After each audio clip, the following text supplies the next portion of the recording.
La habitación olía a limpiador de cítricos y alfombra nueva. Él entró como si ya fuera dueño del futuro.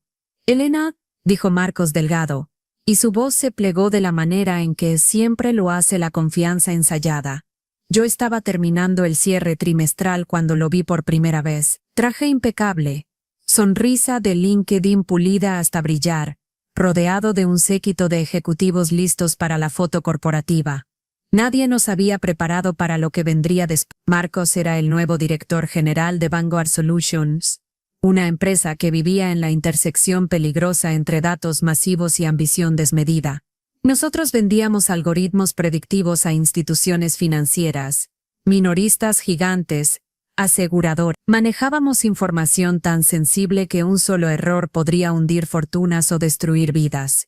Yo había construido el programa de cumplimiento normativo desde cero. 11 años convirtiendo hojas de cálculo caóticas en un sistema vivo, políticas blindadas, capacitaciones obligatorias, controles automatizados, rastros de auditoría que ningún auditor pudiera cuestionar. Era trabajo invisible, poco glamuroso, pero vital, como los cimientos de un rascacielos. Nadie los ve, pero sin ellos, todo colapsa. Ese día Marcos no perdió tiempo. Se plantó frente a la sala de conferencias con paredes de cristal. Miró directamente hacia mí, no a través de mí, no con cortesía, sino directamente, y dijo con una frialdad quirúrgica: «Estamos reestructurando. Tú quedas despedida». Efectivo inmediatamente. Las palabras aterrizaron como un objeto físico, pesado, contundente. 3 minutos después, llegó el correo de recursos humanos, 2 oraciones pulidas, plantilla corporativa perfecta. Agradecemos tus contribuciones. Por favor, entrega tu laptop a seguridad, sin conversación, sin transición, sin explicación, frente a frente. Solo una extirpación corporativa limpia. Me quedé paralizada por un segundo. Luego vino la claridad fría, cortante. Esto no era impulsivo. Esto era un movimiento calculado. Pero ¿por qué despedir a la oficial de cumplimiento más senior en el primer día? ¿Por qué hacerlo frente a mi equipo? Frente a todos, si tu objetivo es eliminar una amenaza en silencio. Esa pregunta fue el único pulso de curiosidad que me impidió colapsar en pánico. Recogí mis cosas con manos firmes. La foto enmarcada de mi hija graduándose en Berkeley. Una taza astillada que decía: «Haz mejores preguntas». Alguien de legal murmuró condolencias. Asentí. Afuera, en la calle, la ciudad olía a lluvia y diésel. Me quedé parada en la acera un segundo, dejando que el ruido reemplazara el silencio en mi cabeza. Y entonces llegó la pregunta real, la que cambia el curso de una semana. ¿Qué era tan urgente que un nuevo CEO despediría a la oficial de cumplimiento más experimentada de la compañía en su primer día? Hay un reflejo natural después de un despido. Llamas a un abogado, llamas a tu familia, llamas a tu mejor amigo. Yo hice todo eso, pero también hice algo que la gente no piensa en los primeros 15 segundos. Tomé capturas de pantalla del correo de despido. Copié la marca de tiempo del registro de seguridad del edificio. Guardé los hilos de Slack en los que había estado. Imprimí las cláusulas contractuales que había ayudado a redactar 5 años antes. Viejos hábitos. Instintos arraigados. Una oficial de cumplimiento no deja de serlo porque alguien te entregue una caja con tus pertenencias. Esa noche, revisando mi bandeja de entrada, encontré algo que hizo que se me erizara la piel. Un correo de Marcos a la junta directiva fechado 2 días antes de mi despido. Era un memo de anuncio. Había planeado el movimiento con anticipación, pero el memo contenía una frase que nunca esperaría en una nota interna de un CEO. Acelerar la eliminación de obstáculos de cumplimiento. Ralentizan el crecimiento. El lenguaje era vago, pero la intención no lo era. Vanguard Solutions no era una startup improvisada. Éramos el tipo de empresa que vive en la superposición entre datos y arrogancia. Teníamos clientes que nos confiaban flujos de transacciones completos, información personalmente identificable de millones de usuarios. Eso significaba que el cumplimiento no era decorativo. Era el andamiaje. Yo dirigía un equipo de 16 personas, gerentes de auditoría, oficiales de protección de datos, analistas que podían detectar un fallo de permisos a las 3 de la mañana. La cultura era compleja, prepotencia de ingeniería en el piso, bravuconería de ventas en los pasillos, y debajo, escondidos, legal y cumplimiento tratando de evitar que el edificio se incendiara. Marcos había llegado desde una empresa respaldada por capital privado en Austin. Tenía reputación de ser decisivo. También llegó con un nuevo presidente de junta al que le gustaba recortar costos y moverse rápido. Esa combinación es una receta perfecta para atajos peligrosos.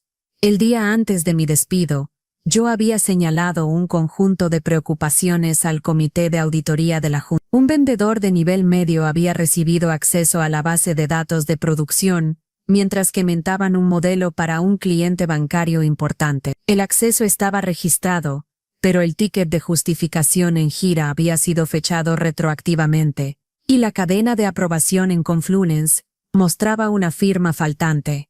Menor en aislamiento. Un error humano. Peligroso en combinación si alguien quisiera reclamar que la compañía tenía controles internos deficientes. Yo documenté todo. Creé un resumen ejecutivo. Adjunté una línea de tiempo. ¿Quién accedió a qué? ¿Cuándo? ¿Cómo se documentaron las aprobaciones? Era árido. Era granular.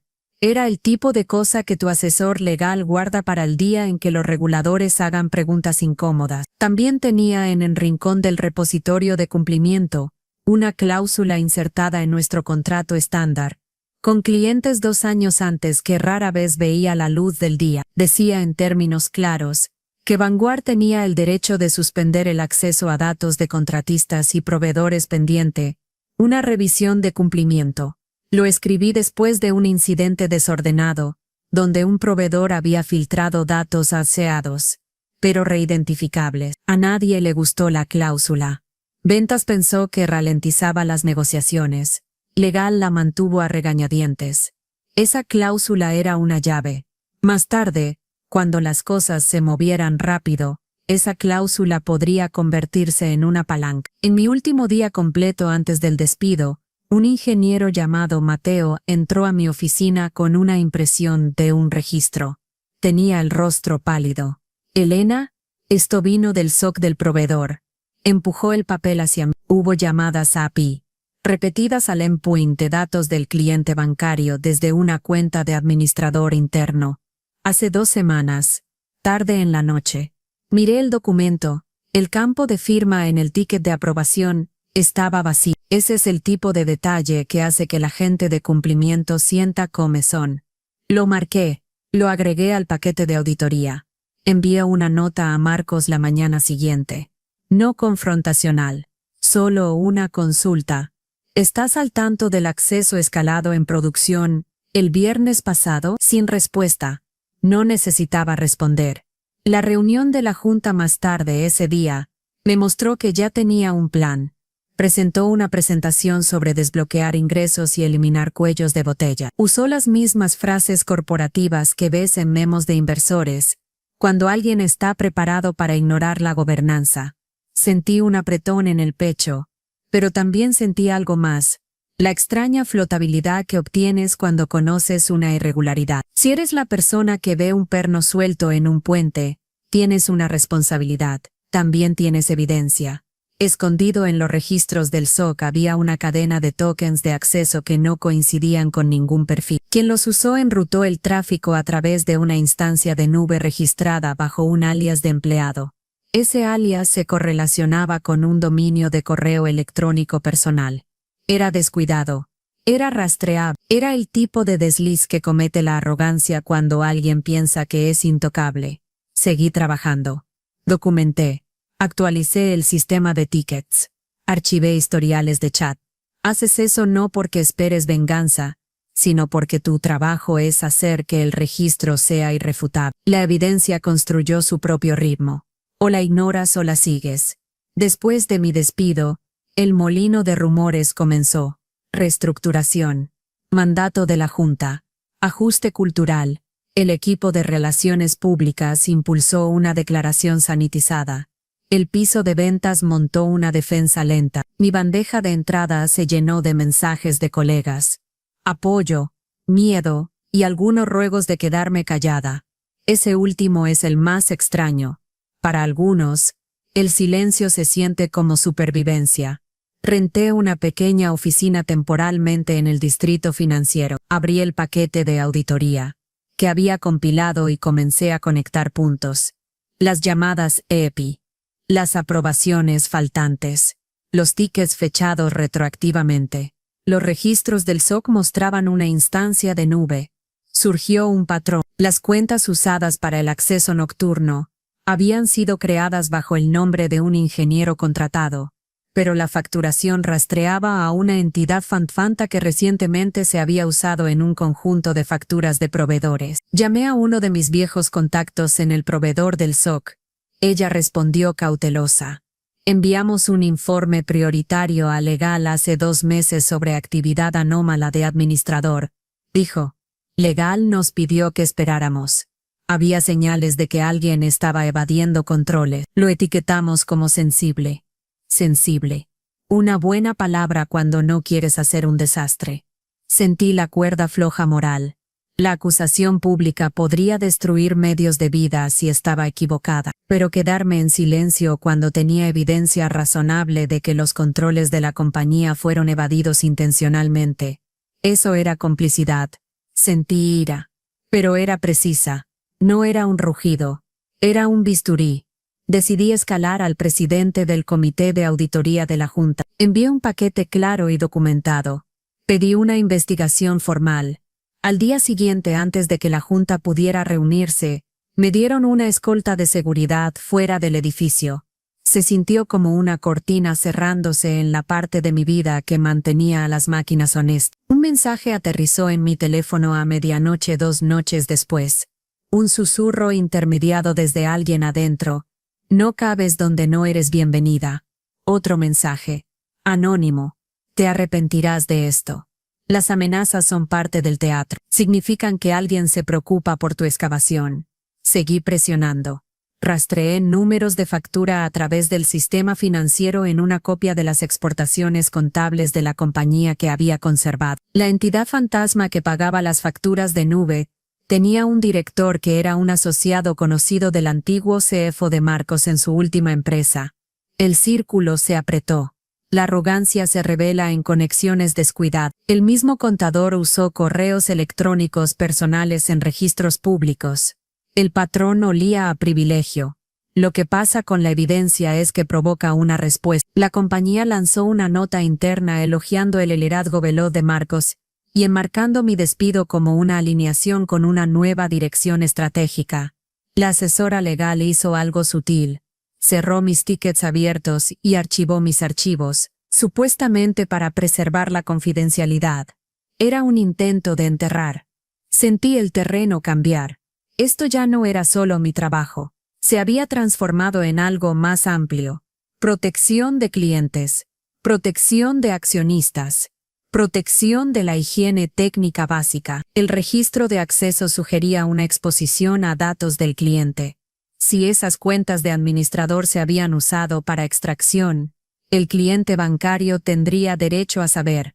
Los reguladores podrían preocuparse. Mientras cavaba más a través de las marcas de tiempo, encontré un mensaje interno de Marcos a un grupo pequeño.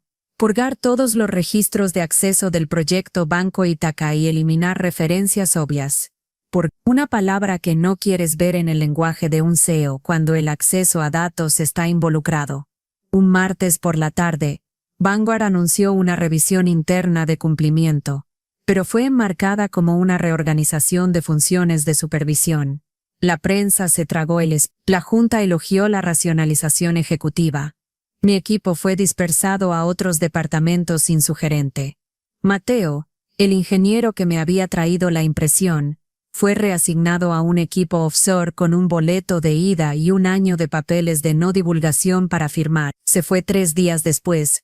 Ojos huecos. Vi a personas en las que confiaba cambiar su postura.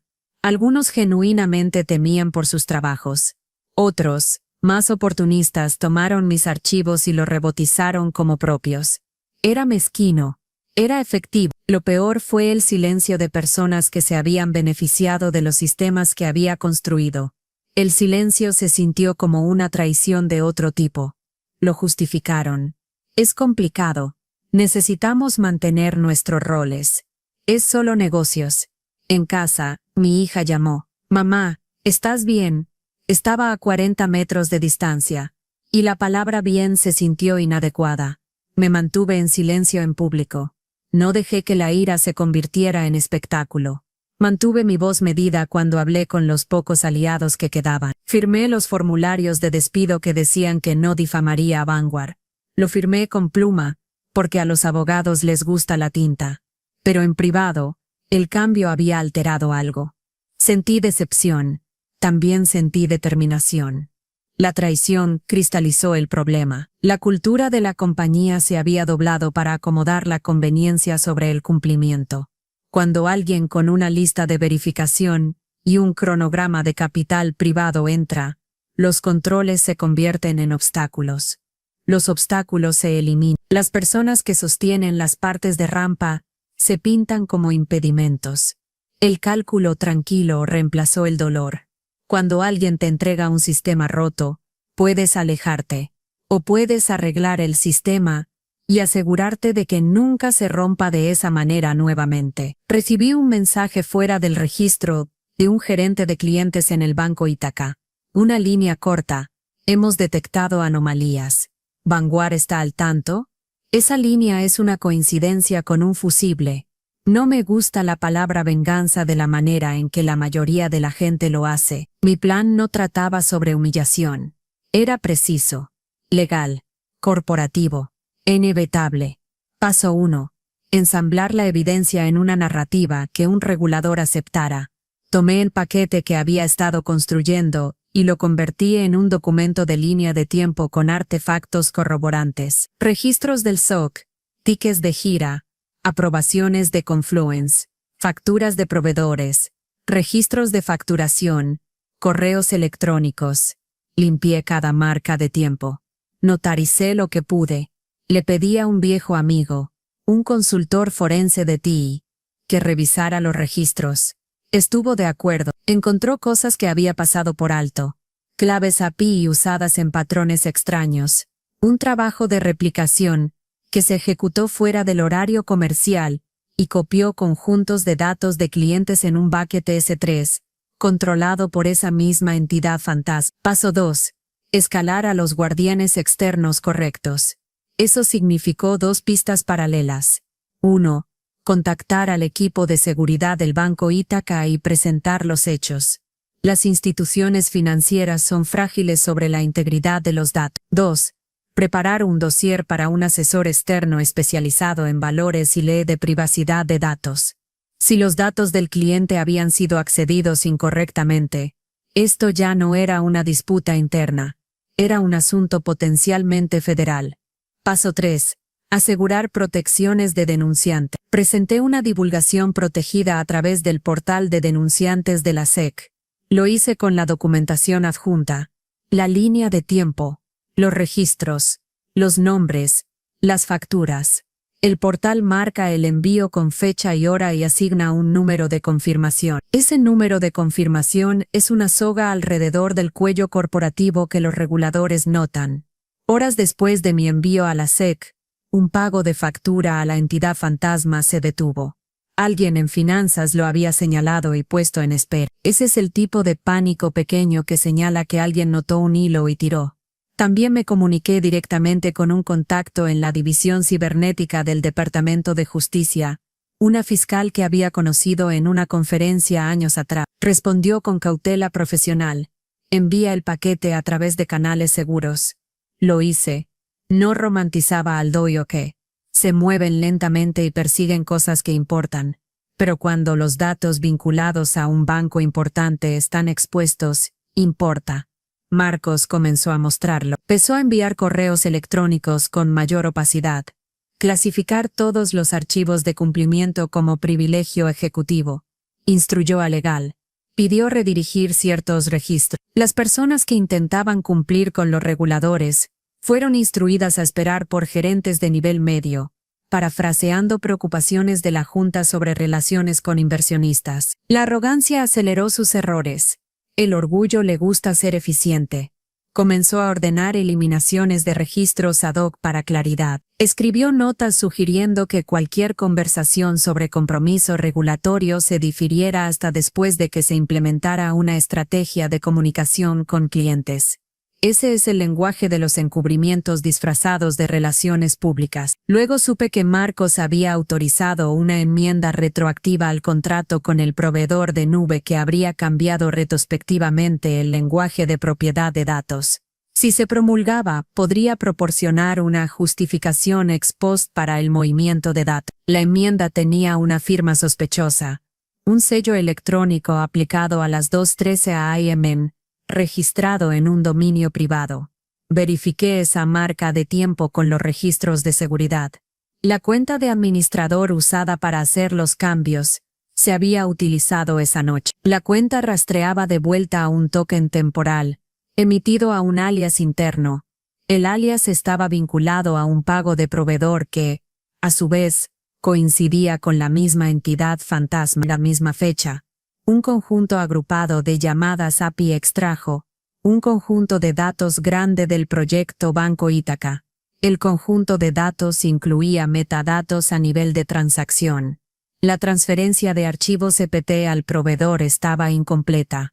El SOC del proveedor la capturó y la señaló. Por eso habían etiquetado el caso como sensible.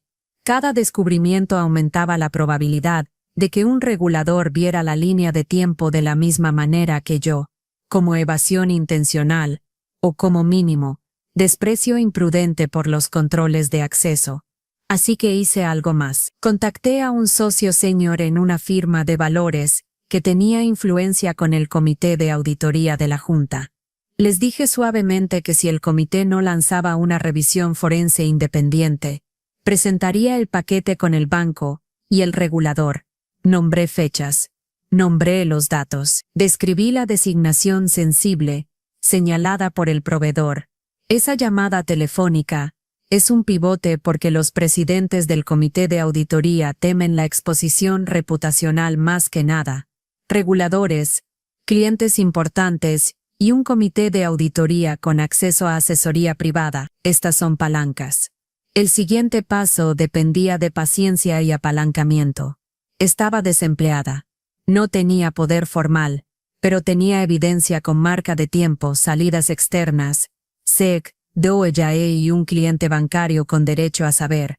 Esas tres cosas ejercen presión. La semana en que todo estalló se sintió como un amanecer quirúrgico lento. El Banco Ítaca envió una carta formal al asesor legal de Gangwood solicitando aclaración inmediata del acceso reciente a su conjunto de datos y una demanda de registros forenses. Copiaron a la Junta. La oficina de Marcos convocó reuniones frenéticas. La Junta encargó a una firma forense independiente investigar. Ese fue el momento en que su fachada tranquila comenzó a resquebrajarse. Observé desde afuera mientras la máquina interna luchaba por armar una narrativa que preservara la reputación. La firma forense, asesoría externa sin interés en desear el bien a la compañía, encontró discrepancias en los registros estaban incompletos en lugares donde deberían haber estado completos. Las marcas de tiempo tenían anomalías. El grupo de llamadas API a las 4:17 ACE tenía un patrón de firma que coincidía con una herramienta de exportación que la empresa anterior de Marcos comercializaba. El informe forense fue silencioso pero letal. Señaló probable extracción, no autorizada, y recomendó escalación a autoridades legales. Cuando algo parece evasión intencional para un analista forense independiente, no puedes taparlo con puntos de conversación. La Junta se reunió. El presidente me llamó, no para disculparse, sino porque una vez que Ítaca y la firma forense estuvieron involucrados, la lógica de supervivencia corporativa cambió. El presidente preguntó si testificaría ante la Junta y el asesor externo sobre mi paquete. Dije que lo haría bajo juramento. Esa decisión importa porque vincula la divulgación privada a un relato jurado. En la reunión, caminé a través de la línea de tiempo. Expliqué las señales del SOC, las notas del proveedor, las enmiendas retroactivas, Las llamadas, mostré a la Junta el número de confirmación del envío de la SEC. Sentí que la sala se contraía y enfriaba. Hablé con calma. Oraciones cortas. De la manera en que presentas un método a un jurado. El rostro de Marcos no cambió mucho. Intentó argumentar ambigüedad. Habló de iniciativas de crecimiento y malas interpretaciones operacionales. La analista principal de la firma forense tuvo una refutación fría y factual. Hay evidencia de alteración de privilegios en los registros de auditoría. Hay archivos replicados a un bucket externo con metadatos que muestran firmas no autorizadas. En el momento en que la Junta se dio cuenta de que su riesgo fiduciario había escalado, el pánico se movió como una corriente eléctrica.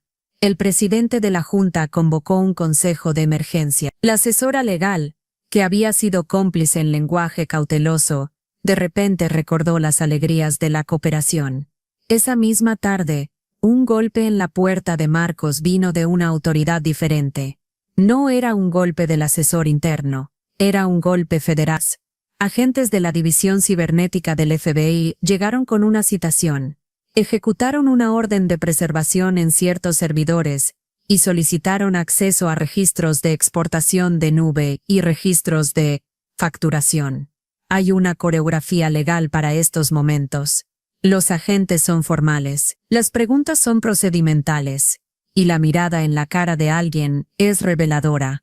Vivos feeds de noticias no para regodearme, sino para ver cómo se desarrolla la secuencia de responsabilidad corporativa. La compañía lanzó una declaración reconociendo una investigación y prometiendo cooperación. Los inversores tomaron nota. El tambaleo de las acciones se convirtió en algo real. Marcos fue escoltado a una sala de reuniones diferente. Voces levantadas. Documentos intercambiados. No fue acusado ese día. La presencia del FBI, sin embargo, cambió el cálculo. Las personas que habían estado dispuestas a proteger o doblar, se inclinaron hacia la cooperación. El miedo es un motivador eficiente. La justicia poética aquí no es teatral, es silenciosa, es legal, es la satisfacción de un sistema funcionando. Los barandales que una vez había sido, las políticas, los registros, los contratos, hicieron su trabajo cuando alguien intentó derrotarlos. Había pasado años construyendo esos rieles para prevenir daño. Eran los rieles que señalaron daño cuando alguien intentó evadirlos.